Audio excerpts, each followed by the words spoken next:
Hello, everyone. We want to take this opportunity to say thank you. As you grow at the Golden Boot, so do our needs, but we cannot do it without you. We ask that you continue to like our posts, share our content, and subscribe to our YouTube, Facebook, and other social media platforms. You may also visit thegoldenboot.com for the latest merch.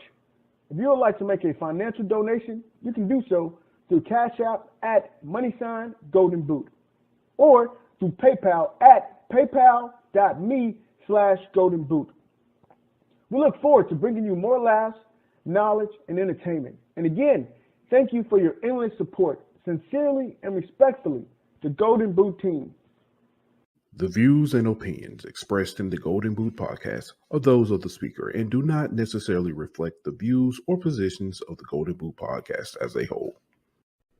Y'all ready to get rolling? Quiet on the set.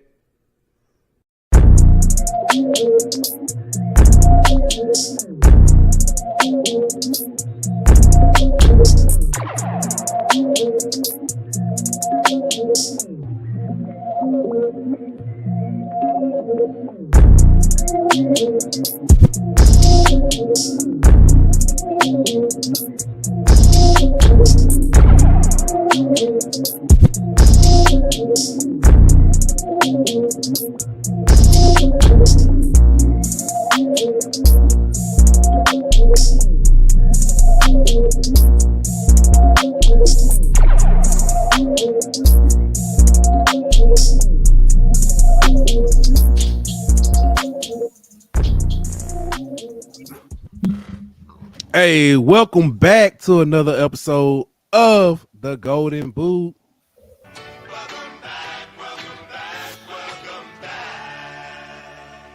Welcome back. I know you weren't ready for that one. Yeah. About to get another ban from YouTube, copyright friend. Nah, man, you ain't play that much, man. You play that much. It wasn't even like but 10 seconds. But man, welcome back to another episode. All the surprises over there. Mace ought to be happy somebody trying to listen to him. He better not. We need the royalties, huh? He needs some. What's up, this old vet? We know that's going to Diddy, though. You know that's going to Diddy, though. You know. Take that. Anyway, what's good, Tyler? Tyler said, "What's up, guys? What you been up to, man? Hope you doing well." Tuning in. Yeah, as always. Man, it's a big weekend coming up in sports, man. It's a big weekend. Ain't too much going on. Nah, it's a little bit, man. You know what? You talking about WrestleMania, huh? That's what you're talking about. WrestleMania this week? Yeah. I didn't realize that. Hey, I'm gonna tell you something. We need to start talking about hitting the lottery because a lot of stuff we be talking about seems to happen. Do tell. We talked about, and it was on HBCU out. We talked about Congress and NIL and stuff like that. And all of a sudden Congress wants to investigate NILs. But not in the way people thinking. Oh, do we want to go ahead and start there? I mean, we can. You, bro. Let's go ahead. It's good. Let's go ahead, man. Let's start there, man. Then we'll get this out the way. Get this malark out the way. So Taylor, you say not in the way we think, man. So what was it?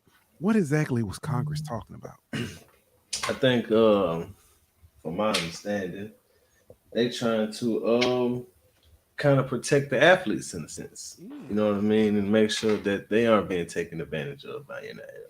Whereas most people thought that they were going to be coming in and kind of trying to regulate it in a sense of making it less of the Wild Wild West in a sense and kind of putting more rules in place. They might be putting more rules in place, but I think it might be to, make sure that the kids aren't being lied to and, being taken advantage of. It's funny because that's exactly what I thought. I thought that, hey, they're going to come out. Somebody reached out to their buddies and was like, hey, man, can you help us out? And boom. NCAA, they keep going crying to Congress to help them with do stuff and different things. And Congress keeps saying, all right, we'll help. And then they'll do something and the NCAA is stuck looking stupid as usual. So, yeah. Like I I mean, said, I think there is going to be some of the like. Let's make sure that everything's being done above board. You know what I mean, as mhm. far as NIL deals and things of that nature. But I think a lot of it is to protect the families and the players in a sense because they don't really know what they're getting themselves into neither, and kind of making sure that they're not being taken advantage of. Yeah. Honestly, man, you can't regulate capitalism. Yeah, Um, you can't. I don't see how they could. I mean, ring stuff in. Um, it should have been a stipend system or something set up long before. Ed O'Bannon gave them a chance. The NCAA messed it up. We have college football right now. I think. EA Sports Yeah, college football. I think to me the best way would be profit sharing. Um, I like that idea. you know what I mean, to where you get I mean, that's in a sense that's what the NFL and all major league, all professional sports teams do. They profit share. The owners get a certain percentage and the players get a certain percentage. And that's just broken down by team to how much per team you're able to spend. Um, you could do profit sharing by conference. You know what I mean? Whereas we know that the SEC, their TV deal is broken up into X amount of money per Mhm. institution. And then you can divide that up into, okay, this much per the football players, this much for women's basketball, you know what I mean? And pay everybody the same. And everybody would have been getting paid. What was the number that the SEC took home last year? Was it 65? Yeah, it was something like that. 65. Let's say with student athletes, in you got 85, so you got at least 170 plus the basketball, so you're looking at another I think 200 you probably got around 300 athletes. 300 athletes, right? 65 mil, right? If we took 10% of that, 6.5 mil, and you divvy that up amongst those student athletes, Mm-hmm. that's a nice pretty penny for everybody. Yeah, I mean, and even if you wanted to say, okay, like let's take that 6.5 mil, right? You know what I Mhm. mean? Even if you wanted to say, okay, 40% of that goes to the football team, and then 20% of that goes to the men's basketball team, and 10% goes to women, and then 10%, and then you know what I mean? Even if you did Mhm. it that way, everybody would still be getting paid. Everybody, and As a, not just the stars, not just you know what I'm mhm. saying, not just the highly touted recruits. Everybody would be getting paid, and then I don't see how people would be complaining. As a matter of fact, one thing that you could do, because I know first thing people gonna say, or an argument we used to hear all the time, uh, they getting a free education. Uh, it first of all, it's I stupid. mean, that's true, but at the same time, They like, earned it. You earned it. I'm yeah, I mean, like, I got a free education. You know what I mean? Like, I wasn't an athlete, but I got yeah, a free education. I got a scholarship to go to school. Like, yeah, and they're they're not the only ones. Just the athletes aren't the only ones going to school free. There's plenty of people who go to school, especially in the state of Louisiana with tops. There's plenty of people who go to school for free. So I mean, like that whole they get a free tuition. That's really not anything all that special these days. Yeah. So here's the thing with that, the kicker with that, because I ran into that with military side. With the Mhm. military side, we would get GI Bill and stuff like that, or tuition assistance, depending on, or both. And we would also get this thing called ANGAP, which was like an annual payment where they would buy books or give you some Mhm. money to help buy Yeah. books. There was a financial aid counselor that said that we shouldn't be able to get ANGAP and get tuition assistance, and they were blocking us from getting ANGAP and said that other students don't get that. And so we literally had to argue and fight with this financial aid advisor and let her know, hey, well, other students had a chance to sign up. Yeah. Other students haven't deployed. Other students didn't, don't sacrifice their time away from home. And so it's stuff like that. Not trying to compare student athletes to military, but at the same time, there are a lot of sacrifices that they make and where they cannot take advantage of certain free times and luxuries to where, saying, hey, this quote unquote free, saying scholarship or free tuition. If you want to do it like that, here's my caveat. That money sharing, that revenue, go ahead and use a part of that to pay off their tuition. I'm not even. I mean, I get what you're saying, but I still disagree with that because check this out. Whenever I was going to school on a scholarship, I had a job. You know what I mean? Me having a scholarship didn't prevent me from still making money. You're right. Well, I had homeboys on the football team that weren't allowed to get jobs. Yeah. So I got my tuition paid for. They was getting their tuition paid for. I was allowed to get a job. They wouldn't because they were an athlete. So I still don't even like that idea. Let them go to school for free and let them make money just like any other student can. Like that's another thing. I know people, whenever I was going to school, I know people who are on band scholarships, right? You're right. Okay, they on a band scholarship, so they getting their tuition paid for. Nothing is stopping them from going and performing a concert and still getting paid to do their concert. So they can go to school and get their school paid for because of their talent. They can use their talent outside school to make money, but a football player or athlete can't do the same thing. Why? Yeah, you know what I mean. You know why?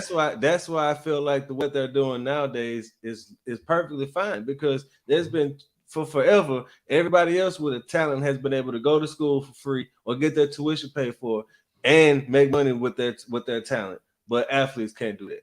But here's the thing about it, and you're exactly right. If you went and signed autographs and made a few bucks off of it, you were then no longer considered an amateur. Yeah, but you could be stupid. Yeah, or if you had a YouTube channel and that was monetized, you were no longer considered an amateur. Like there was so many, like because there was a kicker for UCF. Destroying. You know what I mean. Like so, I don't really. Like there was so many ways that the NCAA was putting the hammer to these athletes saying that they couldn't make money in any way, shape, or form. So I'm not mad at them being able to make money nowadays. Yeah. This old vet makes the perfect point. People who haven't been there have no idea. Yeah, that's true. A student who is a model can make millions. Very true. Very I mean, true. that's what I was like. There's nothing stopping any student who's not an athlete from making money in whatever way they want to. But just because they're an athlete, they're not allowed to do that anymore. Yeah. But yet people say that there's preferential treatment. And if you ask me, there's preferential treatment for those who aren't athletes because nothing's stopping them from making money. Yeah. I was gonna say something. I'm gonna let it go. Yeah, because I was gonna say something about these people who want to make, you know what I'm saying, you can't make, YouTube and stuff. See, that's another thing though. Like for the first time, I'm hearing people say you need to put a limit on NIL and how much these people can make. But no other time will people say put a limit on capitalism. Nobody will tell Jeff Bezos how much money he can make, but you want to tell the running back at the university how much money they can make. That's stupid to me. Yep. Chemistry major with the OnlyFans. Ain't nothing wrong with it. Hey, you can make as much, but if you're an NFL, but if you're a third string running back with a YouTube, that's not. You know what I mean? Like if you're a violin player and you want to join the orchestra, you know what I mean, and make a little money, or you want to give violin lessons, go right ahead. You know what I mean? But if you're a DB and you want to do a skills camp, you better not charge for that. Yeah, I do. You know what? You say that, and I didn't think I ain't really playing on. You know what I'm saying? Neither. But it's a great conversation. I know people who tutored, college students who tutored, a lot of them, and helped. Matter of fact, I know college students you ain't even got to go that far. I know college students who interned, who are interning now at my job, getting experience. Man, yeah, summer students. My job hires summer students every year to come work for them and pays them pretty well too. You know what I mean? And so it's like, if they were athletes, they couldn't get their privilege. You know what I mean? Before the NIL deal. You know what I'm saying? So I feel like people who have a problem with it, they're one of them get off my line type people. They don't want change. Yeah. Nobody had a problem with Scott's tots though. Shout out to the office. All right. I don't even know what you're talking about. So I mean, they know. The people know. Yeah, I just act like I know. It's provocative. But nah. I just nod in agreement like I know what you're talking about. All right. In baseball, man, The baseball team had a game yesterday against Grambling. The game started off as always started, you know what I'm saying, where LSU put up a run and Grambling hit that 3-run home run, and I started to go check my Twitter account just to see what the fans were saying. Yeah, exactly. And then all of a sudden, you know what I'm saying, LSU came back and it was over with. Yeah, I checked the score like a half inning or inning later, and it was like 12-3. I was like, well, that didn't last long. Dylan kept coming in there saying, they scored. Daddy, look at the score. I'm like, okay, dude, I got it. So there were some people who was upset that the game was even played. Why? Oh, that doesn't help LSU any. What's the point? Grambling isn't very good. Let me ask you a question. I know, but I'm just gonna ask this question. Does Christian Little being out there who has struggled pitching, if he goes out and have a decent outing, does that not help? Does that not help with live bat? Well, if you ask me, I think it helps. But if you ask those people, they would say that it doesn't really matter because they're facing talent that's not on par with the talent that they're going to be facing in meaningful games. Gotcha. Yeah. You know what I'm saying? Like, because in my opinion, the fact that Grambling threw nothing but left-handers pretty much yesterday against a team who had been struggling to hit left-handers, you know what I mean? Regardless of whether or not they were throwing 95 or not, just, the confidence of being able to hit left-handed pitching does a lot for this team.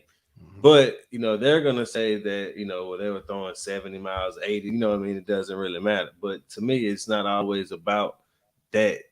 Baseball is a lot mental.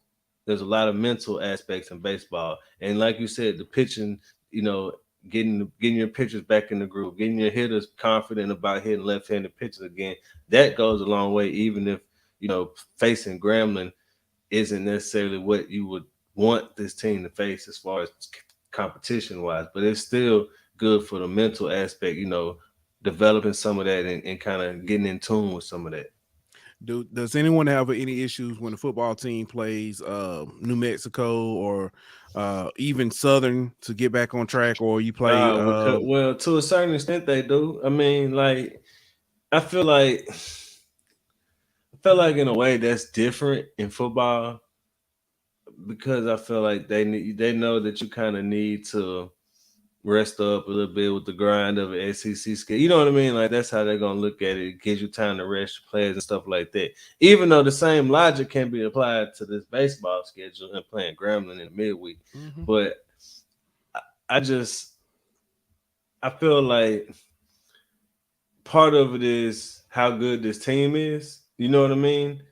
And I wouldn't because we've played Grambling, we've played Southern, we've played teams like that plenty of times in the midweek with no complaints. You know what I mean? But all of a sudden this year it's a complaint. And so I don't understand it. And that's the thing. Like, if you want to talk, Grambling is in there for their conference. They're one of the better teams in their conference. So it's not like they're terrible. I mean, compared to the greatest team in college baseball right now, LSU, yeah, they're probably not on par. But, I mean, how many people are?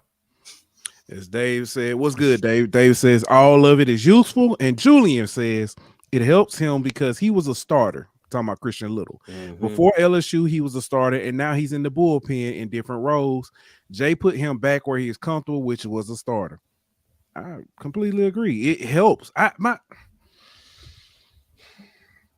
When you get to SEC tournament, when you get to regionals, super regionals, and hopefully College World Series, you're going to have multiple pitchers. You're not going to be able to go, Friday, Saturday, Sunday, start back over Friday, Saturday, Sunday. You're going to have a fourth pitcher. Yeah. So you might as well get some guys out there who can, get some starts under their belt. And guess what? When they go out there and pitch in the regionals, you're not going to always be pitching against Arkansas or Tennessee. You're going to pitch against Blake gonna think I'm taking a shot, but you're gonna be pitching against Southeast Louisiana or baseball team. They do, but I get what you're saying. But like my thing, or Stony Brook. The the SWAC winner goes to a regional. So who's to Bingo. say you wouldn't be playing Grambling again in a regional? Bingo. Like, you know what I'm saying? Like, so I feel like it's people making much to do with nothing, bro. Yeah. What's good to our fam? What's good, Dave, from Down South Football Podcast? What's happening, brother? But it gets you ready, man. It gets going. It gets the people like, going. and that's another thing. Why would you want to go play? Who's a good? I'm gonna just throw a team out there. Why would you want to play Southern Miss midweek when you got Tennessee coming up this weekend? You know what I mean? Like, why would you do that to yourself? That makes absolutely no sense. The same way you would play, you know, a UAB or a Troy or a ULM. You know what I mean? Before you play, you always put one of them in the middle of your SEC conference schedule football. You're doing the same thing now. You got a tough opponent this weekend. You put a team that you can beat, but you don't got to play a whole bunch of your guys. You can rest them up a little bit for this tough weekend. You can sharpen your skills. Exactly, man. Speaking of that, while people are complaining, you have teams like Ole Miss who has had to have technicalities to escape losses. Don't get me on that. Embarrassment. That's a sore subject, bro. That's a sore subject. Did you see it happen again? Yeah, I saw that happen again, bro. And my question with that is, like, I'm not saying that the field wasn't in bad playing. It wasn't bad playing conditions. But my question is, wasn't it bad playing conditions in the first inning? Wasn't it bad playing conditions when Southern Miss was pitching? Why is it to the fourth inning, dog? Like, I don't understand that. I don't know. Ole Miss has to be probably the softest, weakest returning champion that I have seen in a long time. Yeah, they bad. Like, so you know what I'm saying? Sore subject. Yeah. 2020 LSU football team had its issues, but they went out and they fought. They did not say, "Hey, Mississippi State, you get advantage but that's of us." Like, you're right. 2020 LSU would probably, like, just off the top of my head, would probably be the closest, or like Auburn after Cam Newton. You know what I mean? Like that were pretty bad. But at least 2020 LSU has opt-outs and all that kind of stuff that they could, like. What's the reasoning for Ole Miss this year? I guess they're gonna say that, we barely got in last year anyway. You know what I mean? Which is very true. They were the last team to get in. But I'm just saying, like, still, you were good enough to win it all last year. There is no excuse to be like this. Yeah. Speaking of conference opponents, it's a big weekend, man. Big series. Something like that. Tony Vitello and them I really don't like that dude. And the Nasty Balls are coming into Alex box. The who? The Nasty Balls. I don't like Tony Vitello. But I will say that he was one of the people I wanted LSU to hire. He was. I think he's a good coach, but I think he's one of those guys. It's like Jose Alvarado. When he on your team, you like him. When he ain't on your Patrick team, Beverly. Yeah. You know what I mean? Chauncey Gardner-Johnson. You know what I mean? Like, he one of them. When he on your team, is cool. When he ain't on your team, you can't. That's, you know what? That's something we should have talked about. People who you hate until they on your team. I just named pretty much. You name some Draymond Green. Yeah. What's the dude? I don't want Dylan Brooks on my team though. Oh, I thought you was going Dylan Brooks. No, the guy football. Turpin. Turpin was. It started with a T. Big white offensive lineman had Kyle Turley. Turley. There you go. Yeah, Kyle Turley. Yeah, for sure, Kyle Turley. Richie Incognito. I was just about to say that one, dog. Aaron Hernandez.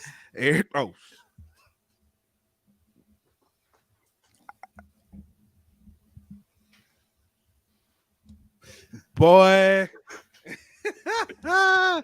That man said, Aaron Hernandez. I don't even know what to say.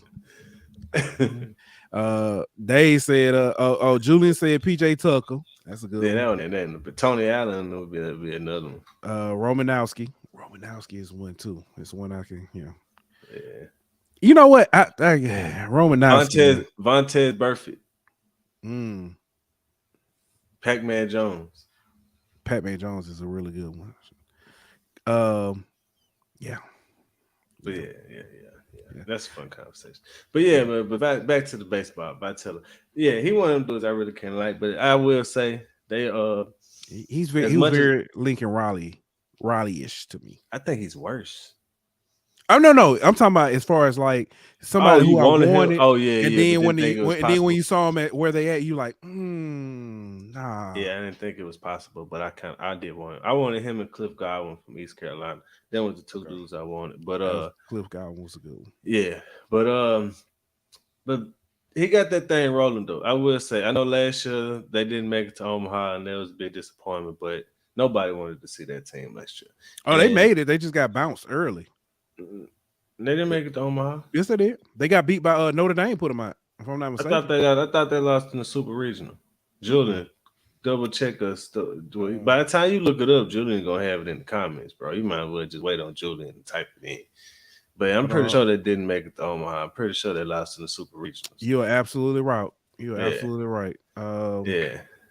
But it was Notre Dame did beat them. Yeah, but they got bounced in Super. Yeah, so they didn't. I know they didn't make it to Omaha. It was disappointment out there, but nobody wanted to see that team last year.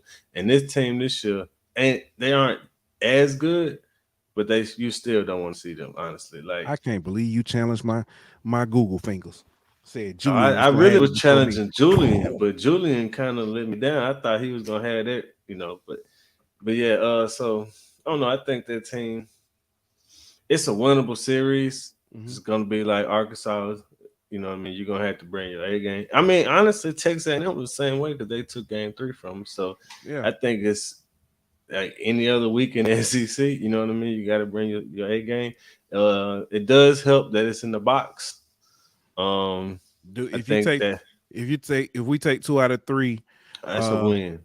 It's definitely win, but how bad do you think the melt's going to be? Especially if game 1 is depends on how bad you lose. I think it depends on how bad you lose. If you lose like the Arkansas, where you lose by 6 runs or whatever, you know what I mean? I think you're gonna see a melt. But if it's a 1 run, something, I don't think it'll be too bad, especially if you win the other 2. All right. Football. We hadn't talked much about football. But that's a good point though. That is a good way. Julian says, man, like your guy said, women lie, men lie, numbers don't lie. He knows how to coach. This year's team is good, but they have a different image from last year. This year is led by their pitchers. That's a good point too, though, because we know last year they had, crazy bats. They were like LSU this year. All right. But this year they're not really doing it as much. Can LSU continue to put up runs against Tennessee's pitching?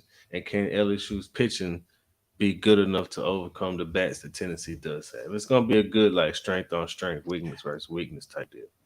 I predict whoever gets to the whichever batting or offensive, whichever offense can get to the bullpen first, it's probably going to take game 1. Yeah, I was going to say, I think that for sure game 1. It's going to be a race 2 and 3. Off the mound. Game 2 and 3, game 2 you may see mini Johnny Holstaff. Game 3, you probably going to see Johnny Holstaff. Try to get you through the series. Yeah. Depending if the series is wrapped up by game 2, say for instance LSU wins, game 1 and 2. I mean, they're still going to go for the sweep, but I don't think you see as much as of a Johnny Holstaff approach in game 3. I guess, yeah. So, moving on, football pro day. LSU had their pro day today. Shout out Jared Bernard Converse. Man, Jared Bernard Converse with the Jets, man. He brought out not just the Jets. He got the springs in the legs. You see the vert? Yeah, I did. He almost hit all them things. They were gonna have to add some more. But I think the funniest part about that was the faces of the people in the background. Yeah. Like, as boy, they I ain't know you could do that, boy. yeah, Bryce Young knew. Boy, you petty. But Uh, I will say, he kind of made whoever at the combine sends out the invites. He oh kind yeah, of made them look foolish with his numbers he put up today. yeah.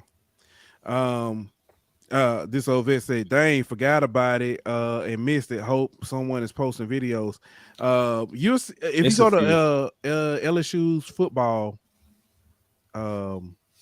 football page on Twitter, I'm pretty sure they put it on the Facebook and Instagram. My man said PJ Flyers. Boy, I ain't heard that in forever. Dave, Jay Bernard, the corner, Bernard Converse. Yeah, he Yeah. ran a 4.3. 4.32 unofficial. Yeah, and then he had a 42-inch vert. Crazy numbers. And I think that vert would have been top 3 in the combine, no matter any position, if I'm not something like that.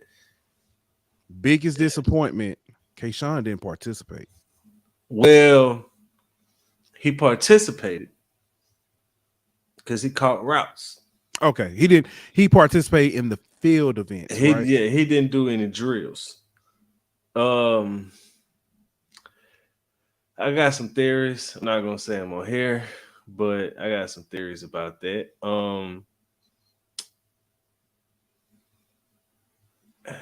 At this point, I don't know how he goes before round 3.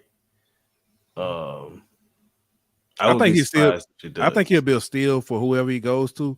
I agree with that. I just don't see. That's just he really hurt his stock really bad. Oh yeah, for sure. Yeah, definitely hurt his stock. That 4.56 is killed his stock.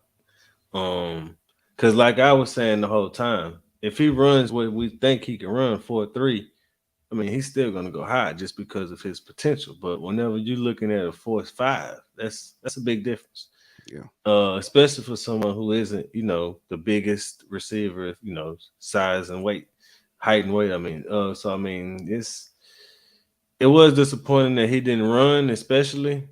That's what I really wanted to see. I wanted to see the 40 time, but I guess he's just gonna live with that 4.5. All right. That's disappointing though, for sure. It's very bit disappointing. BJ Ojolari's broad jump. Did you see Jay Ward's? I didn't see Jay Ward's. Man, Jay Ward jumped like 10 feet, 11 feet, something like. I think Jay Ward gonna be a steal for somebody. He definitely is. I know at one point we were saying he possibly jump into the first round if he continued. If he had to continue like he played game 1 and 2, I think he could have made it there. But I think he's gonna be like a 3rd through 5th round type of guy. Mm-hmm. But I think because of his versatility, he's played almost every position in the secondary. He's gonna be like, for the Saints, he's gonna be the PJ Williams. You know what I mean? When you could put him at corner, you could put him at safety, slide if you need to. And I mean, PJ went in the 3rd round. So just for comparison, you know what I mean, you're looking at that type of range for him, I think. So especially when you consider, the amount of football he's played, he's one of those veterans who understands the game and who's kind of got a little bit of leadership. You know what I mean? That he's gonna come in with from leading the secondary last year. Right. This might be a shocker to some people, especially LSU fans, how some of them feel. PFF named Mike Denbrock number 5 offensive coordinator in college football. Not in the SEC. Not in specific classification. The list is this. I'll give you the top 10. All right, I'm gonna go from bottom up. All right, number 10, Alabama OC Tommy Rees. Number 9, Florida State OC Alex Atkins. Number 8, Wake Forest OC Warren Ruggiero. Number 7, Baylor OC Jeff Grimes. Number 6, Oklahoma OC Jeff Lebby. Number 5, Mike Denbrock. Number 4, Phil Longo for Wisconsin, who was formerly of North Carolina. Number 3, Andy Ludwig, Utah. Number 2, Ryan Grubb from Washington. Number 1, Garrett Riley. Let me ask you a question. What's up? If Tommy Reese was still at Notre Dame, would he be number 10?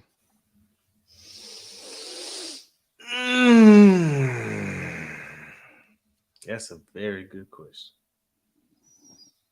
That is a very good question. My theory? I don't think he would be. No.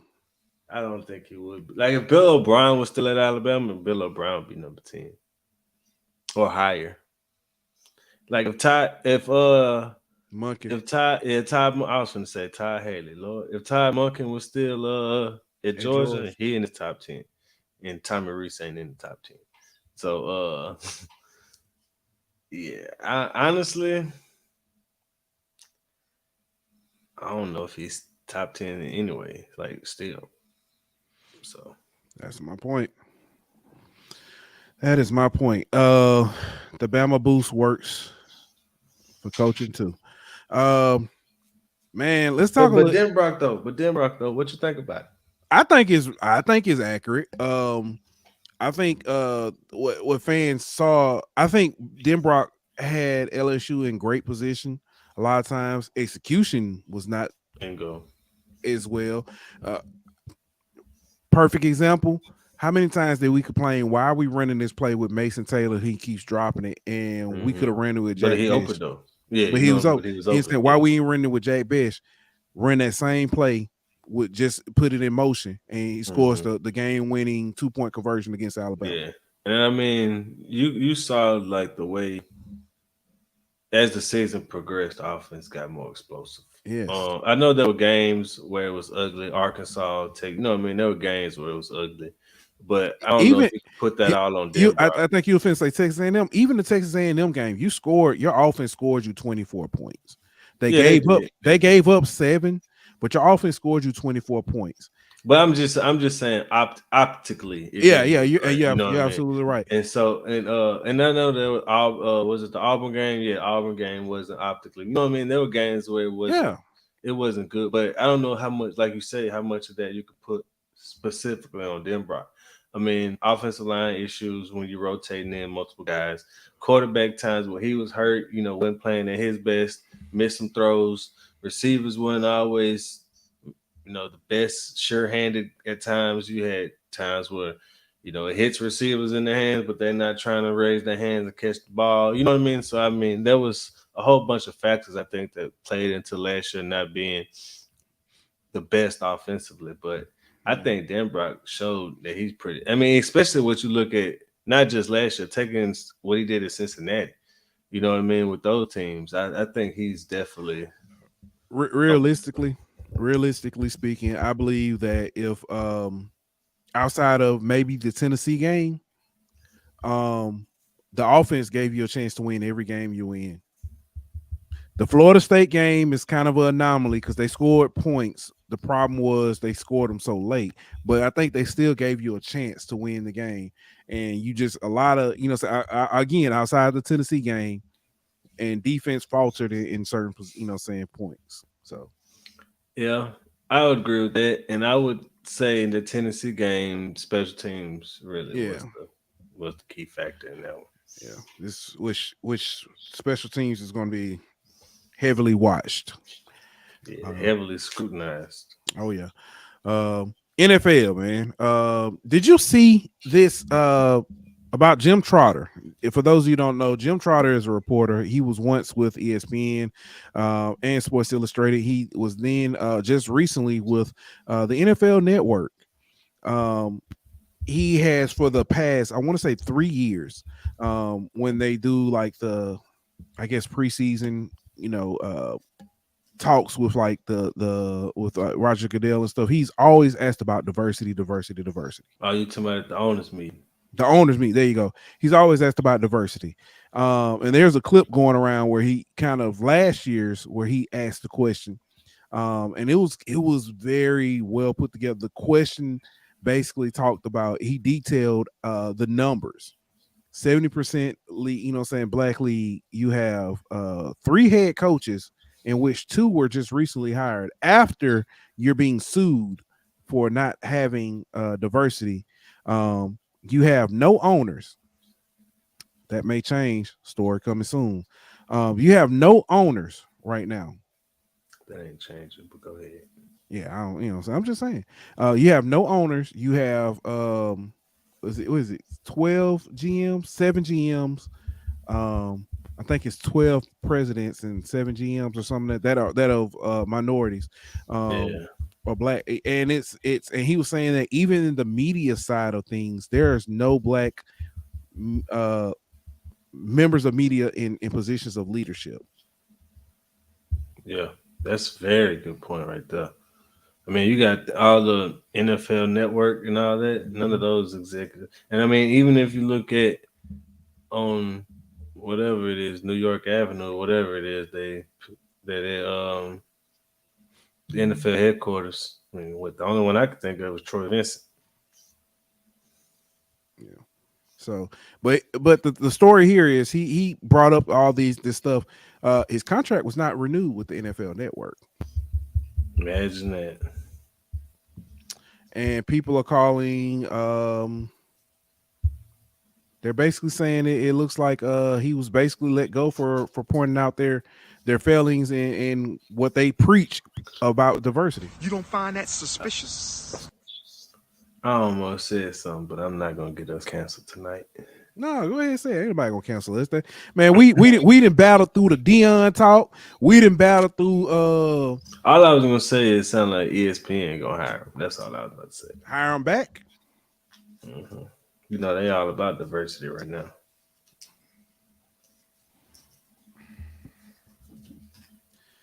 Last time ESPN, no mind. All right, man. Don't follow for my pettiness, man. Don't follow for my pettiness, man.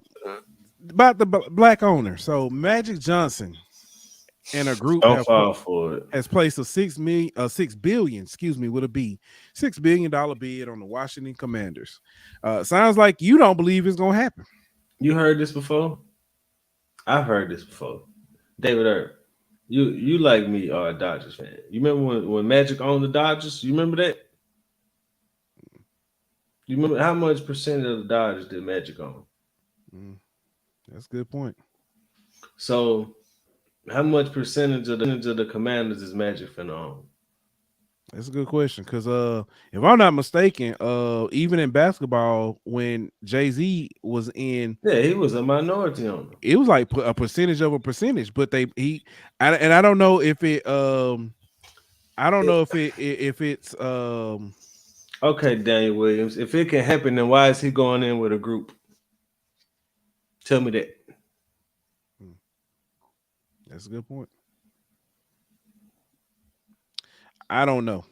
An owner is not an owner though. An owner is not an owner though. Yeah. Like, will he just be a because there's minority owners right now of the Washington Commanders. But how many of those people have a say in how that organization is ran?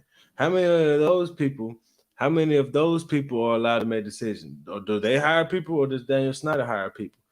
Those same minority owners was selling their shares when they found out what Daniel Snyder was really doing with the franchise. So they was owners, but they ain't have no say to say. They ain't have nothing to do with that organization. So just because you have a percentage doesn't mean anything. It doesn't mean you're finna go up there and hire the people you want to hire and bring in a black head coach and bring in a black general manager and if you're a 5% owner, you don't have the power to do that. Let me ask this question. Would he just be the face of it? Bingo. What just happened right there? Just by putting Magic name in there, people think they got a black owner. That's true. I got to see the numbers. I don't know what all he putting in. I don't even know who I was. Well, of course you don't know who I was a part of. That's just not gonna know the percentage and all that, but they'll tell you if you're a minority or a majority. That's just like and I would be shocked. Player? I would be shocked if he is not if he is a majority owner. If he's a majority owner, I'll come on this show and apologize and say I was wrong. But I'm highly surprised if that's the case. Yeah. Who was the baseball team? Was it Jeter was trying to get the Marlins by the Yeah, Marlins? he did. Oh, he did. Okay. Well, he Yeah. like the. I don't know if he the Because president. I don't I think know. he the owner, but he a Yeah. president, I was and gonna he say because I part know owner and president. he went in because he had to go in with a group. So Yeah, everybody go in with a group. Like Aaron Rodgers is a part owner of the Bucks, but he's not a majority owner. He just got a little small percentage. Just like LeBron with the Red Sox. He got a small percentage, but he's nowhere near majority owner. yeah. Let me ask this question. We can move on kind of that, but sticking with the Washington Commanders. Does Lamar move down the street?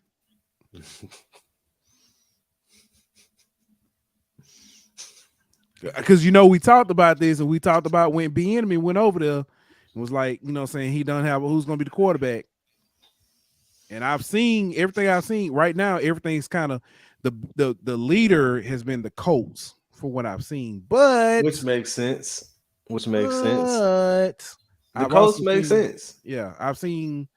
Who's their coach? Is Shane Steichen? Oh, Shane Steichen, the offensive coordinator from the Eagles. They just had a running quarterback with Jalen Hurts. Yeah, so it makes sense. That's what I'm saying. It makes sense.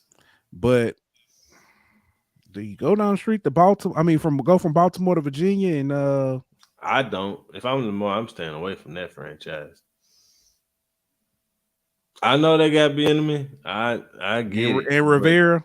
Yeah, but what happened to the last running quarterback? That was the RG3. That man, different coaching staff, different. I don't care. I get what you're saying. Same owner.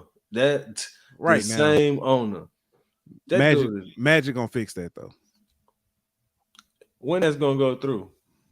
How long? I'm still waiting. How long did it take for the Broncos still to go through to the Waltons?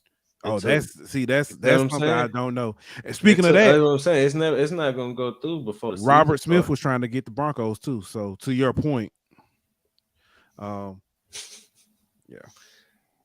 It's like this is the thing. All right, how many black owners in the NBA? One, ain't it? Mike. Yeah, that's it.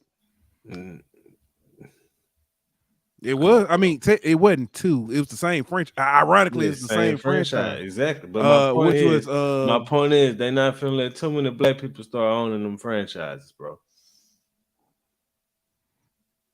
Y'all do know that the rest of the owners have to approve of this sale, right? They get to approve of who they let in and they little fraternity. That's why Jeff Bezos ain't gonna be no owner, bro. That's why Donald Trump won the owner too, and he started the USFL because of that. Exactly. With the New Jersey team and Generals, and right? drafted Herschel Walker, first pick. But yeah, that's my point. Like they gonna let in who they want to let in into their fraternity, dog. I was gonna say something. I'm not gonna say it. It doesn't. Daniel says at some point it becomes about money. It doesn't. If it was about money, Jeff Bezos would be an owner already because he got more money than all of them. If it was about money, a lot of them wouldn't tank their teams. I mean, that's what they don't care about winning. They just care about money. They're gonna get the money regardless from the TV deals and stuff. But what I'm saying is, if the NFL, if the rest of the owners just wanted a rich dude to own the team, Jeff Bezos would have a team already. Yeah. Let's move on to some basketball, man. College basketball at that. So I was looking, and especially after last night's results, Conference USA said you need to put some respect on their name. Well, I appreciate Conference USA for carrying the flag for all mid-major conferences this year and letting them be know that the little guys can play ball too. But they're not by themselves. Shout out to San Diego State. But yeah, man. I specifically did not put it in your notes. I got a question for you about San Diego State. But shout out to Conference USA, man. For y'all, for those who don't know, break it down for them, Pooh. They got every postseason tournament covered. Go ahead. All right, quick question. Do you know who won the CBI? I do. Who won the CBI? Charlotte. What conference is Charlotte in? Conference USA. Okay, let me check that out. Bing. Do you know who's going to be in the NIT final? I do. You have the University of North Texas Okay. and UAB. Okay. Which conference are they in? They are both in Conference USA. Okay, check that out. Bing. FAU is in the Final Four. What conference are they in? That is correct. FAU 31-3. FAU 35-3. Now FAU. They're in Conference USA as well. Bang. So the Conference USA has the CBI winner. They're going to have the NIT winner, and they could possibly have the NCAA tourney winner. So that has to be a first time. That can never have happened before, ever. It's so you've got so technically. So here's the breakdown. Conference USA sent 5 teams to postseason play. Shout out to matter of fact, before I say this, I can't take credit for this. Shout out to Renard from Down South Football. We had a conversation early, and he broke this down for me and was telling me, and my jaw dropped when I heard it because I wasn't paying that much attention. I'd be remiss to not shout out my boy Fox because he has a similar. But yeah, go ahead. All right, there were 5 teams that they sent to postseason play. So far, they have 1 loss. Yep. 1 loss. I mean, technically, they'll have 2. You know what I'm saying? We can go ahead and count because one of the teams, but they had the winner in the world. So, but I will say this: that has to, and the reason why I say it has to be the first time because I can't ever recall a Power 5 team going to the CBI. You know what I mean? That's usually reserved for smaller mid-major schools. Okay. So I feel like that has to be the first time that a conference has won all 3 or had to, at least, I mean, they for sure got 2 of the 3. 2 of the 3. So I mean, that's kudos to them, man. But I will say, while we're here, shout out to FAU, man. Like the program in 5 years has went from basically nothing to a Final Four appearance, from the coach taking the job sight unseen and getting there and crying and saying he probably made the biggest mistake of his career and wanting to quit, to taking them to the Final Four and having the best record of any team in college basketball this season, man. Kudos. To me, that's what the transfer portal was supposed to be. You know what I'm saying? Stories like that of rebuilding and building a program through transfers and finding the right chemistry of guys who can play together as a team and make a small school like that be something. So kudos to Dusty May, man. I'm sorry. I went back. I read Daniel's last comment. It's not true. We're talking about the owners. He said, "Rich, influence, power, respect, racism is surface level." Okay. Okay. I'm not. That's a lengthy conversation we could have. It's not. Tell it to Brian Flores. Thank you. Tell it to Kaepernick. Anyway. Tell that to I can name several coaches. That's just coaches, not even owners. But back to this, the basketball side of things. I want to say this. All of those teams that we named, Charlotte, UAB, North Texas, FAU, they got something else in common. Yeah, man. This is their last season in Conference USA. They are going to the American Athletic Conference. So you mean to tell me they finna take all these NCAA tournament winnings and all this NIT money and they finna leave and go to the American Conference with it? No, that money gonna stay with Conference USA. So if you Conference USA, win, you getting all the publicity of your conference winning the CBI, winning the NIT, and having a Final Four team. You getting all the money of your conference winning the CBI, the NIT, and having a Final Four team. The only thing is you can't parlay that next year because them Conference USA is up right now. So I do want to say this, and I said this kind of in jest, but arguably is Conference USA kind of. Don't do it to yourself. Don't do it to yourself. If FAU win out, can they claim the best conference? No, and I'm gonna tell you why. Because if you're the best conference, you would have had more than 2 teams in the NCAA tournament. Okay. That's fair. That's See fair. what I'm saying? Like, if you were the best conference, then UNT and UAB would have been in the tournament and not the NIT. When you look at like the Big 12, or when you look at even the ACC, or you look at the Big 10, when they have, and I know some of them teams lost, but who's to say if UAB was in the tournament first weekend, they wouldn't have lost. You get what I'm saying? That's So true. I feel like you can't say, oh, they won this tournament, they the best conference. No, they had the best postseason. I definitely feel That's like you fair. can say that. You That's know what I fair. mean? But I don't feel like they're the best conference top to bottom just because of the postseason success. What's up, me at Mike? So you're gonna have to go back and catch the show on replay, man. We appreciate it, man. My dog, bro. Appreciate you for tuning in, big dog. Hey, me at catch us tomorrow. I got a feeling it's gonna be a good one. I ain't got a feeling. I know because I got the inside track. I guarantee you, You it's know gonna something I don't know. I know some stuff, man. I done found out some stuff about some schools and I know something you don't know, and I got something to tell you. all right. I got a question for you. Ask me about the San Diego State. San Diego State.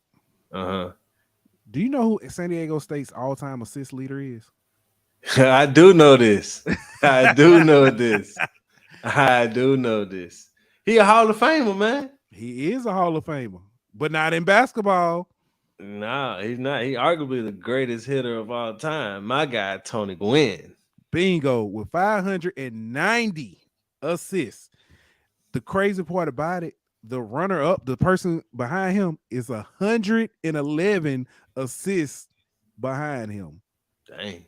That man, Tony Gwynn, is the all-time basketball assist leader at San Diego State. Crazy part about it, they showed the picture they showed of him. Yeah, man. With that afro, bro. It looked like he ate a Tony Gwynn to become Tony Gwynn. Like, hey, man. Sometimes, we athletes are athletes, man. yeah. Shout out, you know what I'm saying, to the late Prince, man. Who and what know what's crazy is I would have never had thought that Tony Gwynn was a baller, like just by looking at him. Shout out to the late Prince, who oh yeah, Prince was a dog on the court. A dog on the basketball court. Game blouses. So I'm telling you, man, you will be surprised some of the people who actually were really good, just hoopers. But yeah, man. Hey, last night, man, boys and girls McDonald's All-American game. It was really good games for both. The girls' game was great. Overtime, high scoring game in women's McDonald's All-American history. 2 LSU future Tigers out there. But I want to bring up the boys. Let's go. I got a statement to make. I have been critical of this young man. I have said that he was overhyped. And I have said that I don't think he deserved his ranking. But I am here today on the 29th of March, here to say that Bronny James got a little bit of game to him, man. He got a little bit of game to him. I will say that right now, and this is just right now, I think he's mostly a 3-and-D guy. He very good defense from what I saw. I've seen him play before, but just not against this type of competition on the floor. Like he was playing last night against legit. That's a college game. He was playing last night, and so he got good defense, quick hands defensively, good shot, quick form. You know what I mean, and he knows how to move without the ball well and get into those shooting spots and stuff like that. I think he could definitely come in next year and contribute to a college team. I think it would benefit him to go to a team with good guard play, so he don't got to try to create as much for himself. But yeah, I think he definitely an NBA player based off what I've seen. Last night. I don't think he still got to grow a little bit more and develop his body a little bit more. I don't think he's a starting NBA caliber player right now. But he ain't gonna be drafted for a whole nother year at least anyway. So, but yeah, he right. I kind of agree with LeVar Ball on him though. Okay, well, I don't know. LeVar Ball said he need to go to Australia and play. I'm not gonna take it that far, but I don't think he need to go to college. I You think he think he need to go needs to the G to League. like a G League Yeah, or I play in think he like need a to go to Euro the G League or League. something like that? I think he need to go to the G League. Honestly, Okay. Which Carlo did that too? Didn't a lot of people have done Wade's son? No, Wade's son, he went to DePaul, I think. He went to I college. thought he went to he got drafted by G League, if I'm not mistaken. No, yeah, well, he did get drafted to the G League after that, but he went to college at least for a year. Okay. But like right now, to me, the best American player in next year's draft, in my opinion, Scoot Henderson. He's in the G League right now. I mean, you got a lot of, like, last night in the game, there was a lot of guys who aren't going to college. They're going to the G League. So I mean, I think it's definitely an option for him. The reason why I say that is because I think he'll be able to prove his game better if he goes to the G League. Okay. But if he's not going to be a one and done, you know what I mean? If he's going to stick in college for a couple of years, yeah, then definitely go to college. But let me ask this question.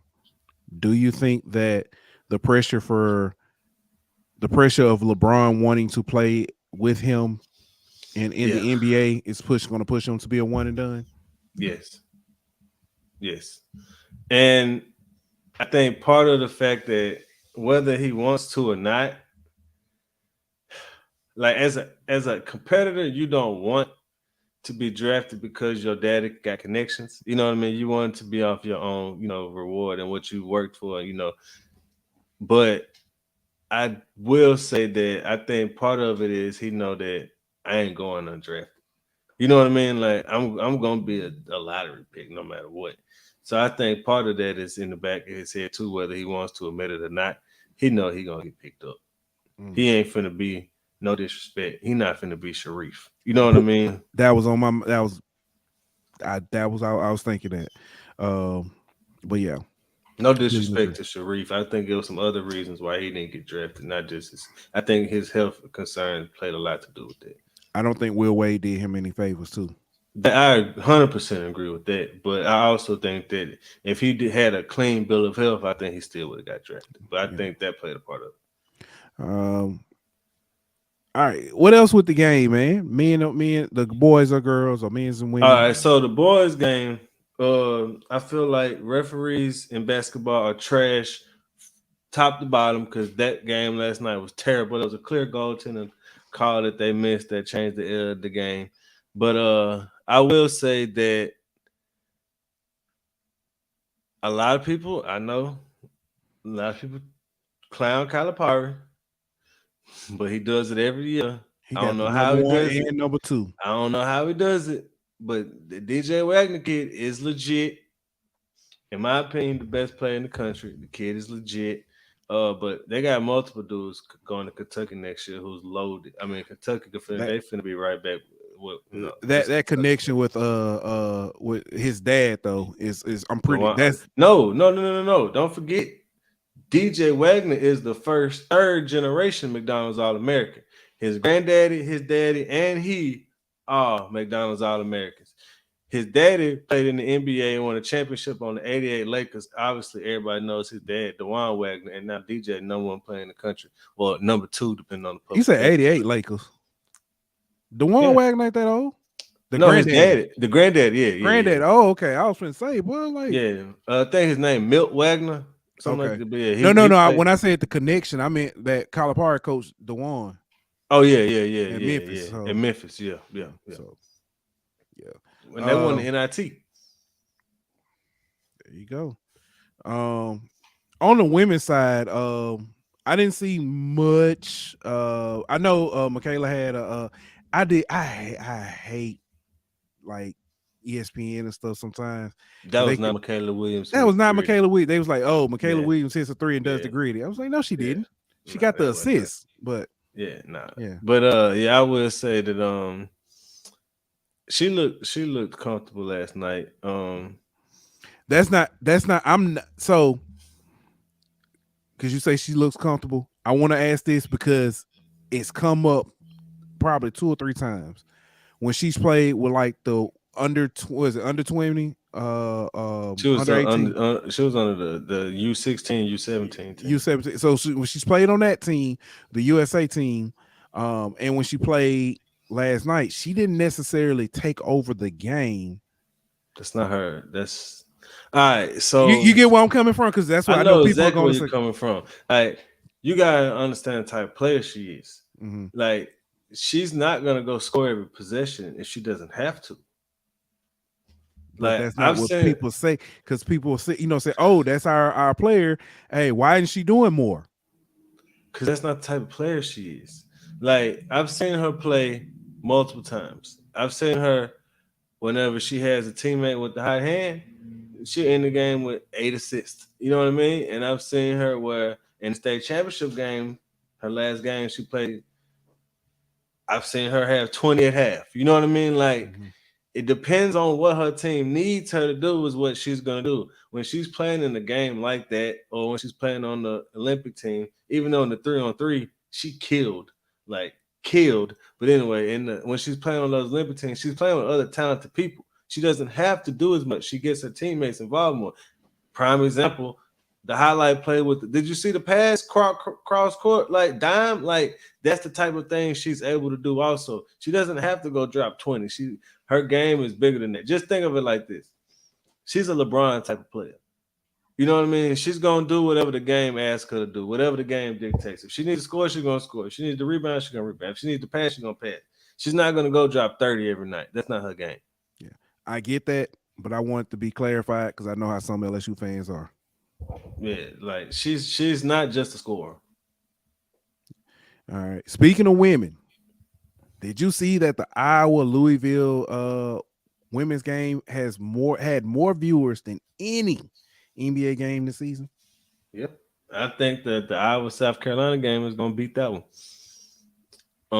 And I think that the proof is in the fact that the cheapest ticket I've seen for the women's Final Four was like $400, $600, somewhere in that range. And I saw one for the men's Final Four for $100. I didn't ask. What do you think? What do you think about LSU's chances of doing what? Beating Virginia Tech? Oh, I think that'll be Virginia Tech. Okay, so we're looking at an all SEC final. Yeah, and I think you're gonna get the same result. I'm gonna hold my breath. I'll hold my breath. I'll just yeah, because you don't think that South Carolina getting beat, do you? Against Iowa? Yeah. No, I think it'll be a close game, a closer game. I don't think they get beat. When I say close game, I mean single digit. I don't know, bro. So let me ask you a question. I don't know, because this is one that popped up. This is one that popped up. It's Caitlin Clark. The no, hell no, hell no, hell no. Stop it, bro. Like, stop. She's not even the best women's basketball player in the past 8 years, bro. Stop it, bro. I literally went down I started going down a list of women basketball players that I thought was better than her. And the first three was all from UConn. Pretty much. Sue Bird, Diana Taurasi, Maya Moore. I mean, that's just that's the first thing that popped in my head. Brianna Stewart has to be. If you don't say, and like, don't get me wrong, I'm not disagreeing with your list. Those are all. But if we're talking like college, Brianna Stewart is the answer. Like, what about like, Candace Parker? No, if we're talking college, the answer is Brianna Stewart. I'm like, no disrespect to anybody. Go look at the hardware, bro. She won 4 chips. She won 3 Player of the Years. Like, the answer is Brianna Stewart. Like, I'm not taking anything away from any of those other people. Like, Candace Parker, to me personally, Candace Parker is the greatest women's basketball player to ever live. Like, I know Cheryl, I get all that, but Candace Parker to me is the best of them. But in college, Brianna Stewart. That's fair. That is fair. But stop with the recency. When I saw that, stop it, bro. When I saw that, don't get me wrong, she's great. She's like Sabrina Ionescu was doing the same thing Caitlin Clark doing 3 years ago. like when she was at Oregon, she was doing the same thing. Like I get it. Like we always want to be, what's happening now is the greatest ever and all that, bro. But Caitlin Clark is good. She's great. Don't get me wrong. But Brianna Stewart was a whole different level, bro. Yeah. What's up, Big Pressure? We got Zay.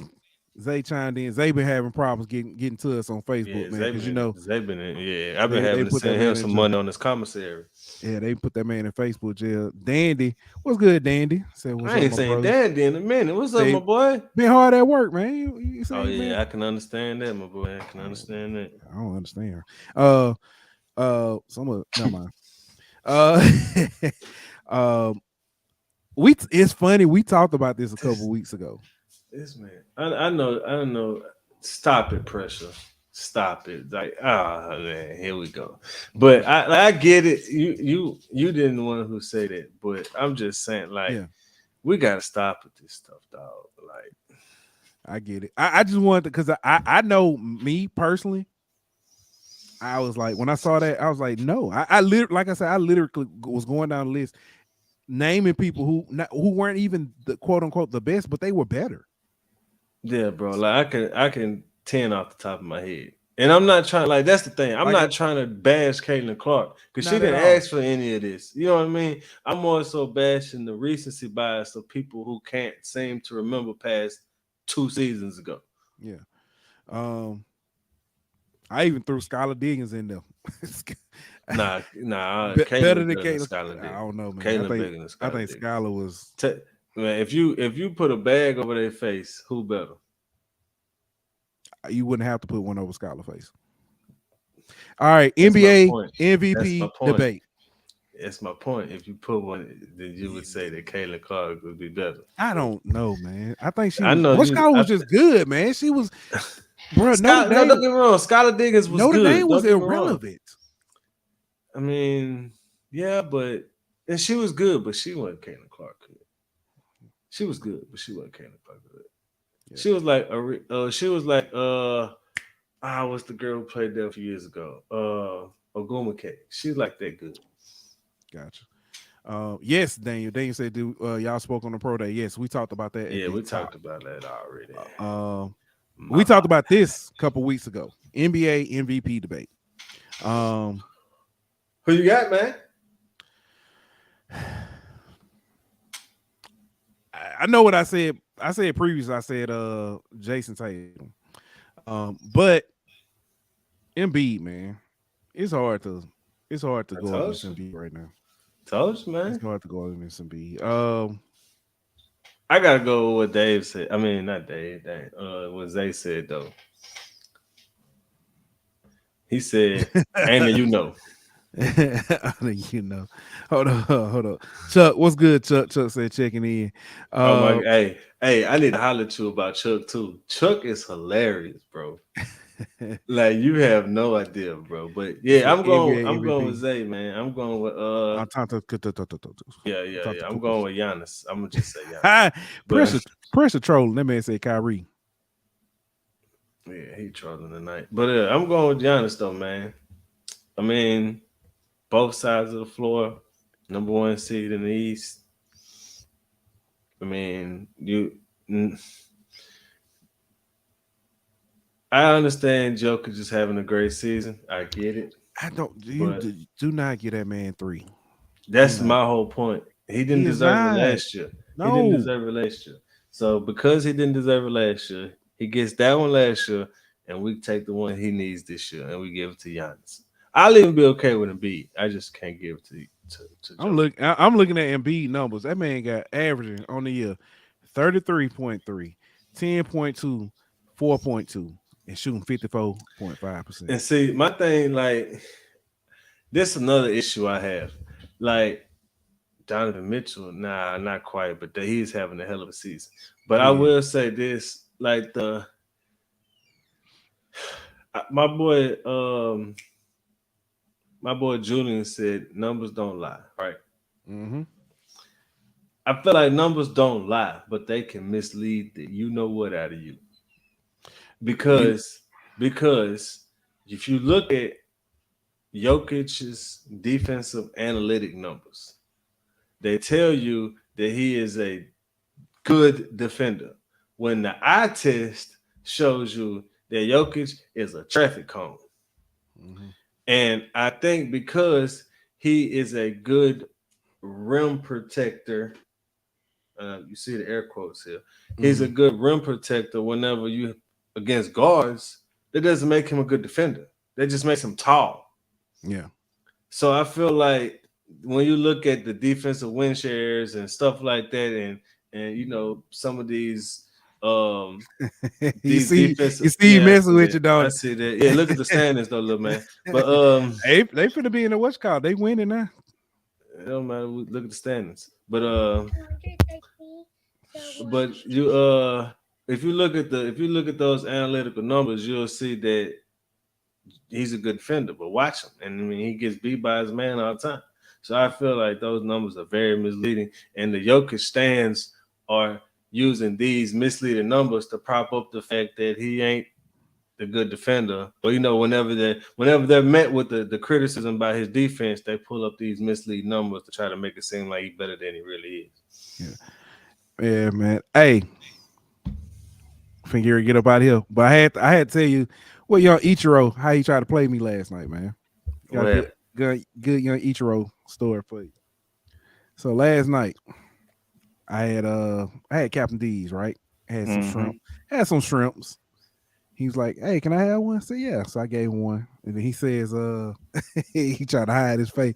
He said, "Daddy, you ain't eating no shrimp right. Let me show you how to eat them."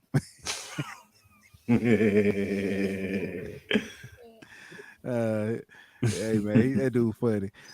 Me at Mike says, Reese from Baltimore will win the women's championship for LSU. Iowa may upset South Carolina. It's hard to go undefeated. It's extremely hard to run the table. That's very true. That is very true. However, I don't think Iowa has anybody else that can score. Yeah, she scored what, 40 something? She scored 40. She scored 41 of 83 points or something like that, bro. Like, I could be wrong, but I just don't see South Carolina letting her go off like that, bro. I mean, Bria Bill, arguably the best defender in the country. I mean, I just think that they that much better than everybody else. They say it won't be hard when you're that much better than the opponents. I'm with you. Yeah, they say that's that much better. Yeah, we'll put it on in a minute, okay? They're just too deep, man. Yeah. All right, man. We finna get up out of here, man. What you got to say? Don't forget to like and subscribe. There you That's go. right. Tell y'all them heard him. Bro. That's one. So, but that's it, man. We got anything else before we get up out of here? Nah, not really. Tomorrow apparently gonna be lit, so y'all check out. Hey, it's gonna be some info. I'm waiting on that. Yeah. But you got something else? What you got? We're trying to check out the merch. Yep, there you go. Get them ready to eat you, bro. Yeah. All right. Well, that's all we got. Yeah, I ain't got nothing else, man.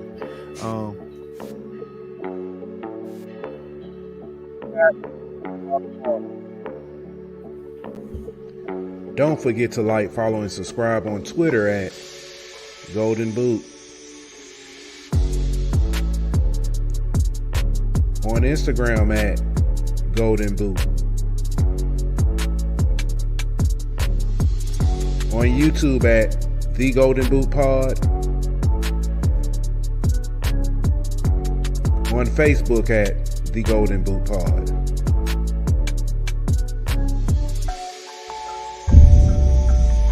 Golden Boot!